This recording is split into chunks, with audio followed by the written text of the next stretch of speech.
스페셜 인터뷰 영상 질문이 지금 준비되어 있거든요. 네. 첫 번째 질문 어떤 분인지 화면으로 만나볼게요. 건강은 35도를 주시하면서 이래야지 능방점도 안 걸리고 습습 그거 습습. 어이 김 선생님 뭐해 이 새끼야. 아름다운 말로 좀 합시다. 나름대로 열심히 하고 있는데 아름다운 말로 다 되잖아. 나는 성형수술하면은 다 이뻐지는 줄 알았지. 이뻐지긴 이런 씨. 시향 선배님 안녕하세요. 저 최동훈입니다. 범죄의 제구성 시나리오는 박신양 씨를 놓고 쓴 거예요. 악당 캐릭터인데 그런 걸 하는 모습이 너무 기대되는 거예요. 그 시향 선배가 서점을 돌아다니면서 서점 주인하고 계속 얘기를 해가지고 와서 저한테 내가 만났던 서점 주인은 이런 사람들이더라 이러면서 그 하나씩 디테일을 찾아갔었던 과정이 배우가 그렇게 연구를 많이 한 것에 대해서 좀 감동을 받았어요. 그 범죄 제구성이 대한민국에 있는 모든 남자 배우들한테 거절을 당했는데 오직 한 사람이 이걸 하겠다고 한 거예요. 그게 박신양 선배예요. 도대체 범죄 제구성 시나리오를 보고 왜 하겠다고 생각하신 겁니까? 아니 그럼 뭐 하지 말란 말이야? 또 질문에 답을 해주셔야죠. 왜 선택을 하신 되게 재밌는 질문이네요. 그것도 처음 알았어요. 보석 같은 시나리오를 다 안 하겠다고 했다는 것도 굉장히 금시초문인데요. 처음 알았어요. 제가 시나리오를 고를 때 점수를 되게 짜게 줍니다. 40점 이상이면 촬영에 들어가도 될 만한 점수가 40점인데요. 범죄의 재구성은 이미 한 5, 60점을 가고 있었던. 그러니까 그 전까지 한국 영화는 전부 다 실패를 했어요. 주인공이 다 죽어요. 저 영화는 사기를 치고도 주인공이 살아있어요. 사기를 다루는 본격적인 처음 영화였고요. 그래서 저는 좋은 시나리오라고 생각을 해서 했죠. 근데 뭐 저렇게 물어봐? 자, 계속해서 어떤 분인지 또 영상으로 봅니다. 똑같은 사람입니다. 선생한테 미물어봐요. 그만하니까! 선지국 깜질 부리들 나 구역질하고 토할 것 같아!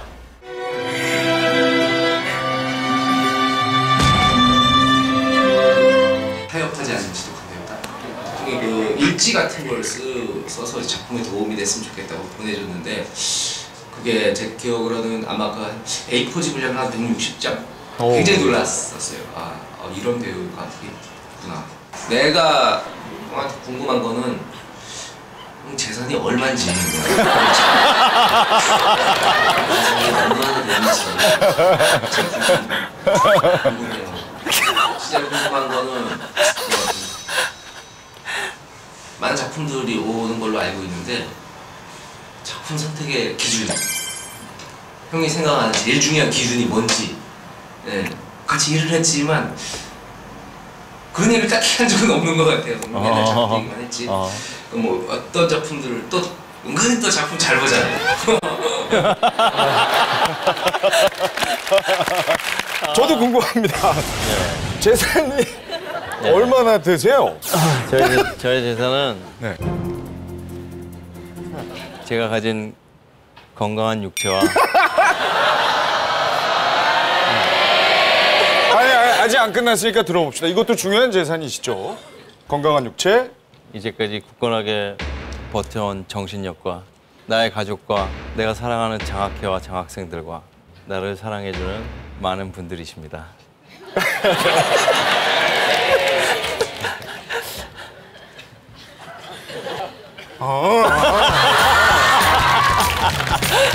형 나도 궁금해.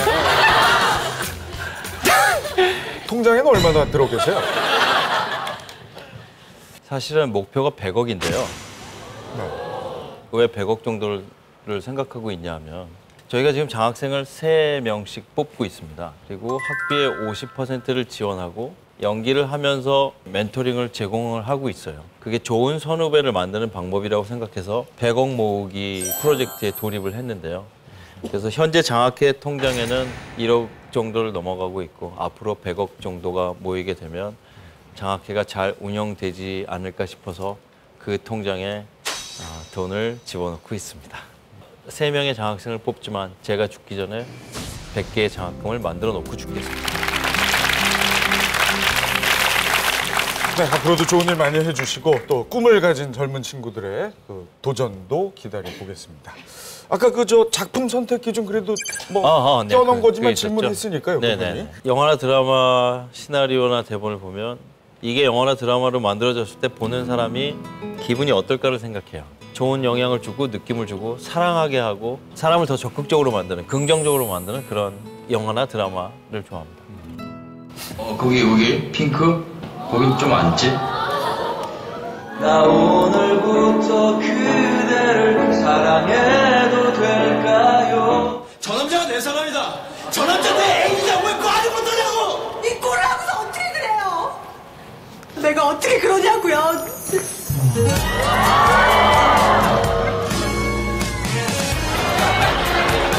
애기랑 같이 가. 카드 사줄게 같이 놀자.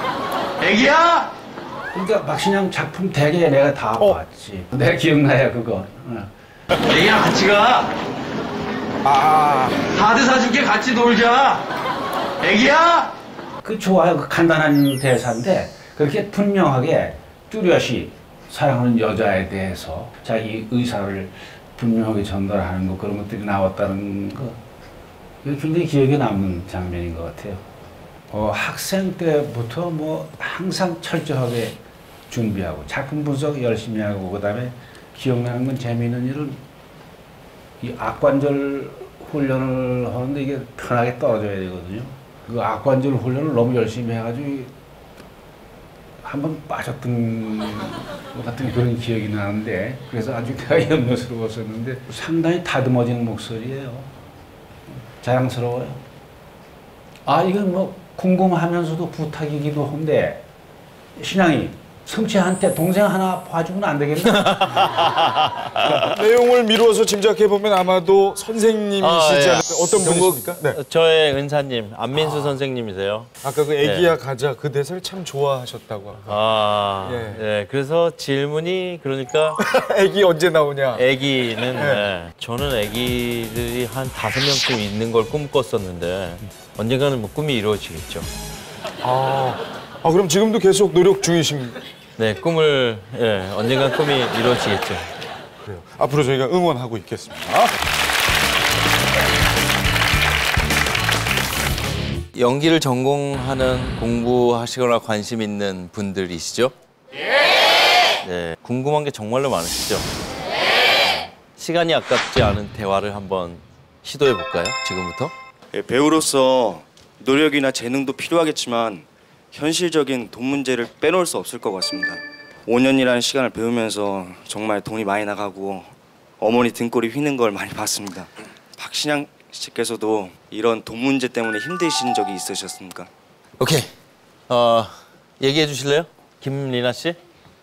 어떻게 생각하세요? 열정이 있다면 뭐 본인이 아르바이트를 해서라도 하지 않을까 생각합니다. 문희 씨도 얘기해 주세요.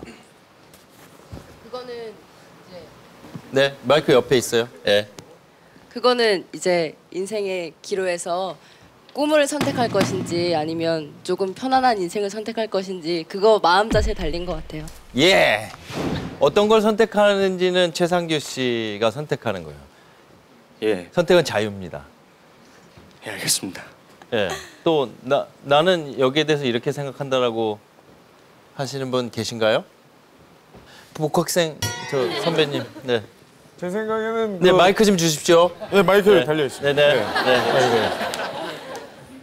돈이 많이 드는 것도 문제지만 일정 보수를 정확히 받고 있는 그런 보장된 직업이 아닌데 막연하게 뭔가를 이루기까지 보수 없이 혹은 남에게 손을 벌려서 가면서까지 가는 길이 너무나 힘들다. 네. 혹시 박신양 선배님도 그런 적이 있었는지 제 얘기 조금 해드릴게요.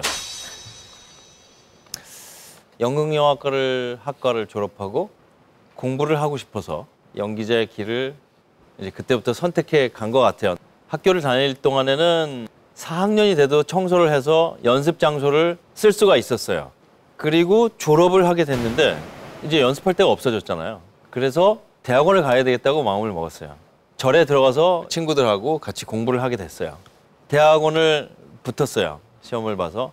등록금을 마련해야 되는데 갑자기 없어가지고 외삼촌들한테 돈 좀 빌려달라 그래가지고 대학원에 갔는데 제가 정말 좋아하는 존경하는 선생님의 수업은 하나밖에 없고 나머지 수업들은 좀 재미없는 수업들 뿐이었어요. 그래서 그리고 또 하나는 저하고 같이 절친한 친구들이 대학원 시험에 떨어진 거예요. 그때 저희 학교가 러시아의 학교하고 자매 결혼을 맺고 있어서 그러면 내가 대학원을 포기할 테니까 다들 러시아로 가자. 그래서 러시아로 같이 가게 된 거죠. 러시아는 어떻게 갈 거예요? 그래서 또 빌렸죠. 거기는 아르바이트도 못 합니다. 당연히 뭐 학비도 내고 이러는데 돈이 떨어져 가는 거예요. 800불, 500불, 300불이 남았을 때는 기분이 좀 묘해집니다. 이젠 어떻게 해야 될 것인가. 그래서 생각을 굉장히 많이 하다가 집에서 저한테 물었어요. 너 정말로 뭐 하고 싶니? 나 색소폰 사고 싶어. 그래서 300불 들고 나갔어요. 내가 이렇게 학교 다니면서 정말 멋있어 보였던 그 길에서 색소폰을 보는 사람들이 많이 있어요. 음악가들이. 저걸 해보고 싶은 거예요. 그래서 300불 가지고 250불을 써서 색소폰을 샀습니다. 그리고 집에서 이렇게 불어봤죠. 스스로한테 이런 위안도 주면서요. 만약에 돈이 딱 떨어지면 이걸 들고 바깥으로 나가는 거야. 그러면 문제가 없을지도 몰라.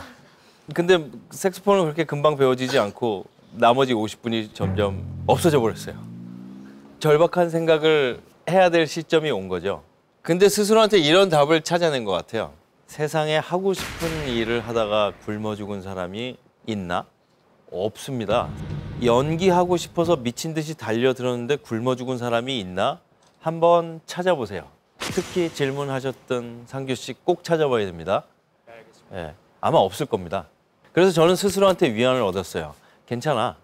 하고 싶은 거 해. 어디까지 갈지 모르겠지만 하고 싶은 걸 한번 해봐. 라고 스스로한테 허락을 하고 용납을 한 것 같아요. 어려운 일이 오면 저도 그랬습니다. 러시아에 갔는데 첫 해가 너무 힘들었어요. 러시아 선생님한테 말을 배워서 무슨 말을 했냐면 선생님 나는 왜 이렇게 힘든가요? 라는 말을 계속했던 것 같아요. 그 선생님이 시를 하나 주시면서 이게 어떤 철학자가 쓴 시인데 이거를 공부해와라 그래서 시를 공부했는데요. 무슨 말이냐 하면 당신의 인생이 왜 힘들지 않아야 된다고 생각하십니까? 라는 말이었어요. 저는 깜짝 놀랐어요. 그런 얘기를 들어본 적이 없어요. 우리의 인생은 행복하고 힘들지 않아야 된다라는 생각이 언제부터 있었죠.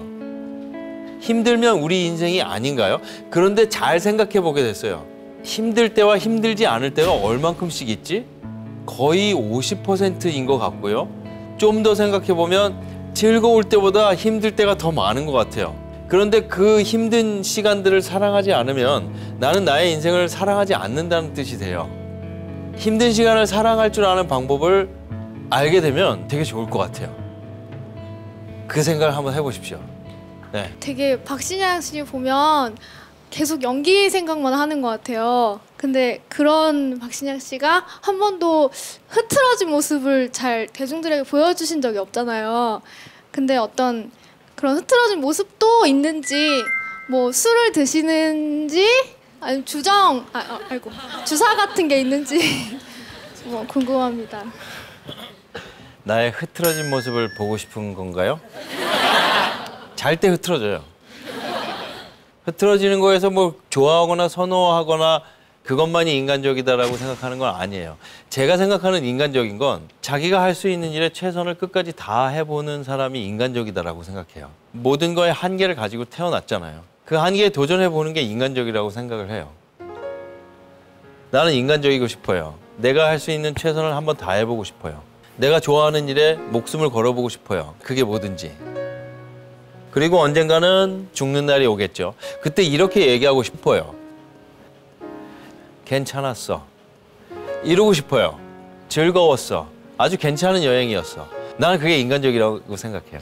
약속에서 전도은 씨와 키스씬, 그리고 파리의 연인에서 김정은 씨와 키스씬이 기억에 남는데요. 박신양 씨는 여배우와 그 키스씬을 하시기 전에 어떤 준비를 하시는지. 먼저 입술을 풀고요. 마음의 준비를 단단히 하고요. 창피해하지 말아야지. 잠깐만요. 뭐가 필요하겠습니까? 청결한 구강 상태.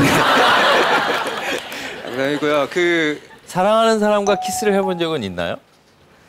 아, 예. 그때 뭘 준비하나요? 구강을 청결하게 하나요?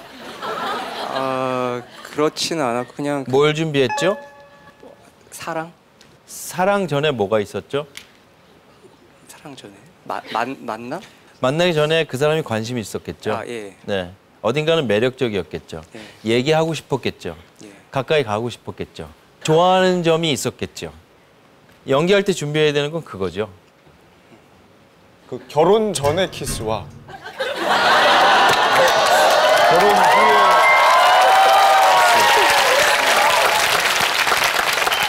복학생 좀 끌어내주세요. 아니, 저도 최근에 결혼을 해서 그게 좀 궁금해서 그렇습니다. 예, 한번 걸어갔다 올까요? 이 답변 이후에는 이 학생을 끌어내주세요. 결혼 후에 키스씬이 시나리오 나오면 겁이 덜컥 납니다. 야, 이걸 어떡하지? 그만큼 걱정을 하고 그다음에 연기는 그냥 합니다. 혹시 TV 같은데 그런 장면이 나오면 또 식은땀이 나는 거죠. 이렇게 배역에 접근해가고 어떻게 다시 제자리로 돌아오느냐. 오늘 나누는 대화들 중에서 제일 값지고 중요한 얘기가 아닐까 싶은데요. 자, 먼저 나는 이렇게 접근한다에 대한 좋은 생각을 가지고 있는 분 한 분과 난 이렇게 잘 빠져나온다라는 생각을 가지고 계신 분 한 분씩만 얘기해 주세요. 얘기해 주세요. 저는 실패의 경우도 있고 성공의 경우도 있었는데 빠져나오지 못한 경우에는 선생님께 굉장히 많이 혼났어요. 미쳤다고. 네. 네. 정신병자 같다고. 네. 그리고 성공한 경우에는 제가 마음은 가벼웠는데 뭔가 조금 아쉬움이 남았어요. 근데 열심히 하지 않은 건 아니에요.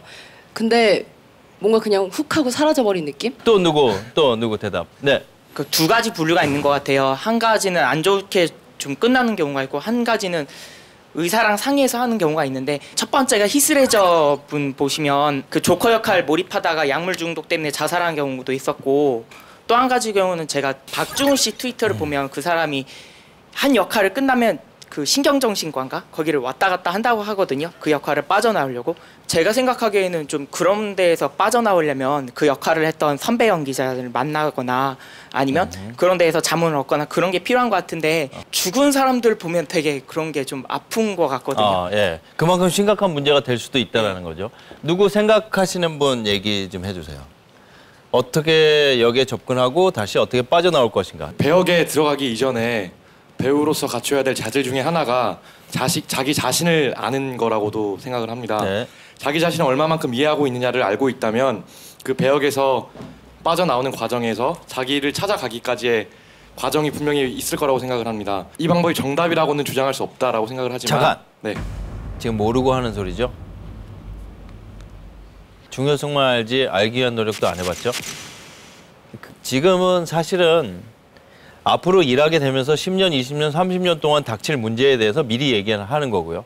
지금부터 열심히 해가야 될 건 나를 아는 과정과 나를 가지고 무언가를 표현해내는 연습과 내가 아닌 사람으로서 무언가를 표현해내는 동시에 여러 가지 연습들일 거예요. 그리고 과정들인데 들어갔다가 언젠가는 빠져나와야 돼요. 이런 연습을 통해서 들어가는 기술이 있는가 하면 당연히 빠져나오는 기술이 있어야만 합니다.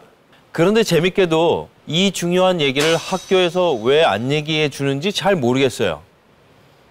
연기를 한다는 건 열심히 하면 할수록 생각보다 정신병에 걸릴 확률이 높아짐에도 불구하고 그 치료법에 대해서 알려주지 않는다는 건 난 너무 위험한 일이라고 생각을 합니다. 지금부터 연기를 열심히 해서 성공도 하고 유명해지기도 하고 정말 좋아하는 역을 많이 만나서 많이 집착하고 많이 애착하고 많이 욕심을 갖게 될 게 분명한데요. 그럴 때마다 어떻게 빠져나오라고 적어도 기초교육에서 가르쳐줘야 되는 거 아닙니까? 저는 그렇게 생각을 하는데요. 자, 그 방법에 대해서도 연습을 열심히 하는 것만큼 빠져나오는 방법도 다양하게 시도를 해봐야 합니다. 보통은 그래서 이런 얘기를 많이 들으셨을 거예요. 여행을 간다. 취미 생활을 열심히 해본다. 운동을 미친 듯이 한다. 독서를 한다. 친구들을 만나고 술도 마신다. 뭐 이런 것들을 하면서 생각했던 것들, 굉장히 과하게 열심히 집중했던 것들로부터 빠져나오게 되죠, 슬슬. 그래서 자기만의 방법을 가져야 되는 게 맞는데요. 원칙은 그겁니다. 방법은 스스로 개발해야 되고요. 스스로 착각하고 살면 큰일 납니다. 어떠한 상황이 되다 보면 작가의 의도나 감독이라든가 연출에 의해서 아, 내 캐릭터는 이렇게 하지 않을 텐데 하는 상황이 올 수도 있을 것 같아요. 네. 그래서 이런 상황에서 이게 내 캐릭터고 이렇게 행동할 것이다 라고 하신 적이 있으신지도 궁금합니다. 자기 경험 있었던 분 계신가요? 저는 대학로에서 연극 연출을 하고 있는 네. 선생님입니다. 네. 저희 같은 경우도 이제 배우랑 연출이랑 많이 의견 충돌이 되게 많이 있었는데요. 연출을 하는 사람들 입장에서도 어느 정도 그게 의도된 거를 배우가 표현을 못하는 경우들이 있거든요. 또 누구 생각 있나요?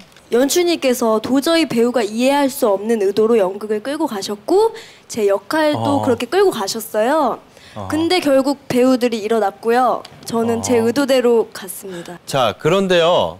여기 연기를 전공하시는 분들이 앉아 계신데 대본에 있는 모든 글씨는 내 생각과 똑같으라고 생각하시는 분 여기 한 분도 안 계실걸요?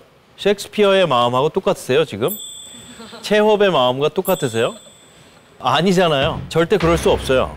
어쨌든 좋은 커뮤니케이션을 해서 공동의 목표를 찾아가는 게 정답일 것 같습니다. 먼저 이해하기 위해 노력해야 돼요. 박신양 씨 연기를 볼 때 그 촬영하는 순간에 확 감정이 몰입하시잖아요. 이게 연기를 공부할 때 해보니까 되게 안 되더라고요. 울고 싶은데 눈물이 안 나오고 이럴 때 있잖아요. 그럴 때 어떤 식으로 이걸 끌어내시는지. 제가 할 수 있는 거는요. 다른 거 없습니다. 그냥 처음부터 끝까지 준비하는 거예요. 스스로한테 이렇게 얘기해요. 너는 할 수 있는 게 없어. 그러니까 최선을 다해서 열심히 준비해. 그거밖에 없어요. 그리고 준비된 것보다 더 보여준다는 건 있을 수 없잖아요. 준비된 만큼. 그냥 하는 거예요. 솔직하게. 있는 만큼. 대신 준비를 해왔으니까 떨리거나 창피하거나 그러지는 않겠죠. 결과는 하늘에 맡기고 그냥 대드는 거죠. 모든 씬과 커트와 촬영 속에 살아있는 연기를 보고 싶어 한다고 생각해요. 보는 사람들은. 그 사람이 살아서 팔딱팔딱하는 생동감과 생명력을 보고 싶어 한다고 생각해요. 그런데 만약에 이거 생각하고 저거 생각하고 대사도 이렇게 해야지, 행동은 이렇게 해야지, 팔은 이만큼 들어야지 뭐 이런 거 생각하는 연기를 보고 싶어 하지는 않는다고 생각해요. 저도 그렇고. 그리고 그런 생동감 있는 연기를 볼 때 저한테 느껴지는 거는 연기를 잘한다 보다도 생명력이에요. 내가 살면서 얻고 싶은 그런 생명력과 에너지. 그래서 연기자는 살아있어야 된다고 생각하고 살아있는 연기가 가치가 있는 거고 살아있기 위해서는 많은 준비를 해야 되는 거고 두려워하지 말아야 되고 최선을 다해야 되고. 최선을 다한다고 하셨잖아요. 네. 그래서 그 최선이 정확히 어떤 건지 그냥 작은 거 예 하나만 들려주셨으면 해서요. 네. 그러면 연기자들은 평소에 무슨 훈련을 해야 되는 거지요? 관찰하는 그런 눈과요. 몸으로 말할 수 있는 것들. 네. 언제나 생각하고 네. 인지하고 있는 태도. 네. 그리고 감각의 기억 등을 배우고 네. 그다음에 발레도 배우고 스테이지 무브먼트, 네. 무대 동작도 배우고 필요에 따라서는 노래도 하고 네. 악기를 다루기도 하고 승마와 테니스, 수영도 연기자한테 좋은 것들이고 필요에 따라서 요가, 메디테이션 뭐 이런 것들. 네. 뭐 일반인들이 하는 스포츠에 해당하는 것들도 기본적인 체력 유지를 위해서는 매우 좋은 것들이라고 얘기하고요. 이제 이런 것들은 어디 가서 배울 수가 있어요. 연기자들만의 특수한 훈련에 해당하는 릴렉세이션이라든가 감각의 기억들, 관찰, 흉내내기 이런 것들의 훈련을 평생 할 필요가 있다고 생각해요. 그 다음에 소리 훈련도 들어있어요. 소리 훈련을 집중적으로 나는 굉장히 디테일하게 많이 하고 있다고 생각하시는 분 한번 손 들어보세요. 예, 한국에서 그렇게 널리 퍼진 훈련법은 아니라는 걸 잘 알고 있어요. 더 디테일한 감각의 기억과 표현, 관찰과 흉내내기 이런 부분에 대해서 연기자 교육이 정말 튼튼하게 이루어져야 하는데요. 연기와 연기 예술을 하기 위해서 만들어내야 되는 감각과 관련된 이런 걸 중요하게 얘기하는 사람 별로 없어요. 자, 이렇게 생각해 볼게요. 발레를 하는데 그냥 손동작만 기교적이고 거기에 감정이 묻어있지 않다면 이걸 예술이라고 할 수 있을까? 없겠지요. 그러면 연기자들은 말하고 움직이는 데 있어서 감정이 표현되지 않으면 그거를 연기와 예술이라고 얘기할 수 있을까? 없겠죠. 그런데 그 연습을 어떻게 하는 거죠, 도대체? 해야 되는데 굉장히 어렵습니다. 감정을 표현한다는 건 정말 쉽지가 않습니다. 자, 잘 가르쳐-줄 수 있는 선생님을 찾으시고 혹시 못 찾으시면 스스로 하셔야 돼요. 어디 가서 배울 수 있는 게 아니라는 걸 잘 알고 있어요. 그런데 매우 중요한 거니까요. 여기 계신 분들은 매일매일 스스로 연습 방법을 찾으셔야 돼요. 저는 어떻게 찾았냐 하면 연기책을 일단 다 샀어요. 비슷하다고 생각되는 연습 방법들을 줄쳐서 내 방법으로 다 가지고 왔어요. 그래서 책을 보시면 연습 방법들을 수천만 가지를 찾아내실 수가 있을 거예요. 그리고 이런 얘기를 누군가는 끊임없이 매를 들고 해줘야 됩니다. 강력하게. 연기하면서 발성이 연기하는 데 있어서 좀 중요한 부분이라고 생각하고 있는데요. 어떻게 어떤 방법으로 연습하면 효과적인지 좀 알려주십시오. 발성 연습하시는 분. 네, 네, 또, 네, 네, 네.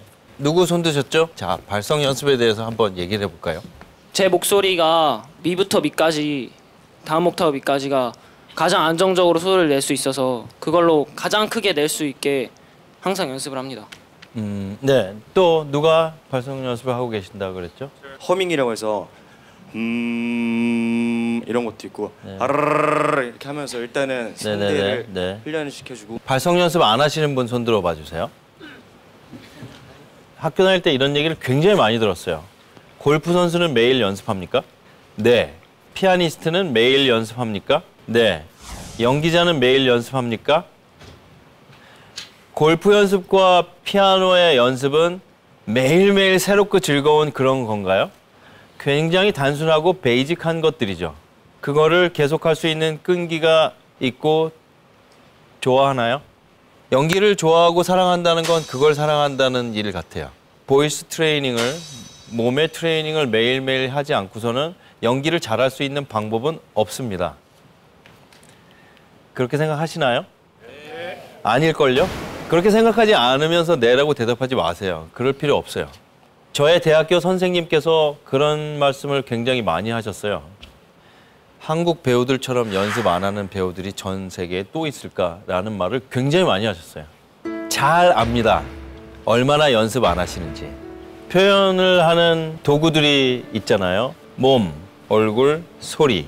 달리 표현할 방법은 없는 거잖아요. 이 세계에 대해서 연습을 매일매일 제일 열심히 하면 제일 연기를 잘할 수 있고 그래서 성공도 할 수 있고 유명해질 수도 있다라고 확신합니다. 다만 골프 선수가 매일 그 연습을 하듯 자기의 연습 방법을 만들어내야만 해요. 그리고 그 연습의 방법들은 많은 연기책들, 그 배우 수업이라든가 그다음에 메소드 연기라든가 그로토스키가 쓴 그 푸어 티에터라는 책이 있습니다. 가난한 연극이라든가. 정말 전 세계에 많은 연기를 하는 사람들이 연기의 방법론들을 이미 조사해 놨어요. 특별히 연습 방법을 고안해낼 이유는 없습니다. 거기서 따오면 됩니다. 제일 중요한 건 아까 말했듯이 실천이겠죠. 저는 연습하다 자꾸 일어나자마자 연습했어요. 10년 넘어서 15년. 그리고 지금도 계속 연습하고 있어요. 이걸 정말 더 잘하기 위해서, 더 정말 매일매일 하기 위해서 연습실을 만들고 있습니다. 그리고 우리와 같은 생각을 가진 사람들, 매일 연습하지 않으면 안 된다고 생각하는 사람들과 같이 하기 위해서 더 노력할 겁니다. 보시다시피 저같이 이렇게 좀 늦게 시작해서 공부하는 배우들에게 뭐 조언 좀 부탁드립니다. 네. 그러면 연기를 하기에 적당한 나이와 부적당한 나이는 있나요? 없어요. 어디에도 써 있지 않아요. 연기를 하기에 적당한 나이는 없다라고 봅니다. 하지만 눈만 돌리면 너는 그 나이에, 너는 나이가 몇인데 라는 소리를 계속 듣는다면 쉽지는 않을 것 같은데요. 이겨내면 강해질 것 같은 생각이 듭니다. 정말 오늘 저희가 요구하는 거 다 들어주시는데요. 전 정말 감동했습니다. 아, 박신양 씨 소감이 어떠십니까?